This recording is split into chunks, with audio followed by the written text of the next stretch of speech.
J'ai rencontré Xiomara à Antibes, dans le sud de la France, mais l'histoire commence en Colombie, au Circo para Todos de Cali.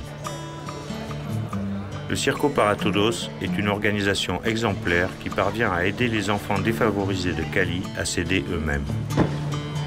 L'apprentissage des métiers du cirque est particulièrement exigeant, mais il est aussi merveilleusement ludique et valorisant, au point de réveiller l'espoir et la volonté des exclus les plus résignés. Dès le premier jour, j'ai jeté mon dévolu sur deux élèves de deuxième année, très jeunes et très joyeuses, Diane et Maritza. Elles habitaient Agua Blanca, l'un des pires quartiers coupe-gorge de Cali.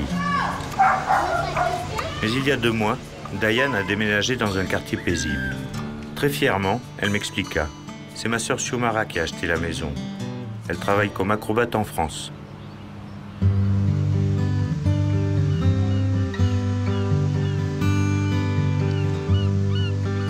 En découvrant Xiomara au Marineland d'Antibes, bien dans sa peau, belle dans son corps, j'ai immédiatement pensé qu'elle justifiait à elle seule la création du Circo para Todos.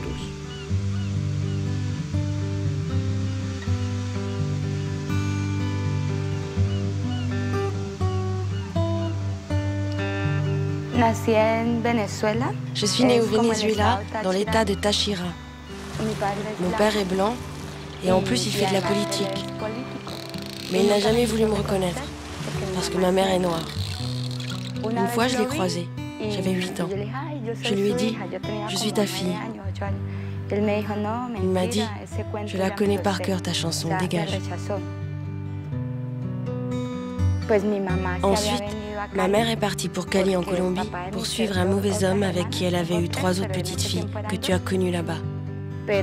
C'était une époque très triste car nous étions très pauvres et parce que ma mère buvait et que cet homme était très violent avec nous toutes.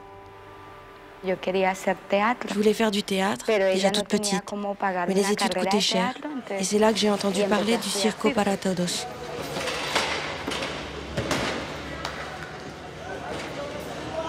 Au début, je faisais plein de choses à côté pour ramener un peu d'argent à la maison. Mais le directeur de l'école m'a dit « Non, Xiomara, tu es douée, tu dois te consacrer seulement au cirque. De l'argent, tu en gagneras plus tard. » J'ai écouté le directeur et je me suis concentrée exclusivement sur ma formation. J'ai été reçue à l'examen d'acrobatie sur tissu et arceaux et j'ai commencé à travailler comme artiste de cirque professionnel. J'ai pu économiser pour acheter une maison à maman et à mes sœurs dans le quartier de Brisas de Alamos, qui est beaucoup plus sain que le ghetto où l'on vivait. Et puis, c'est beaucoup plus pratique pour ma petite sœur Diane. C'est tout près de l'école du cirque.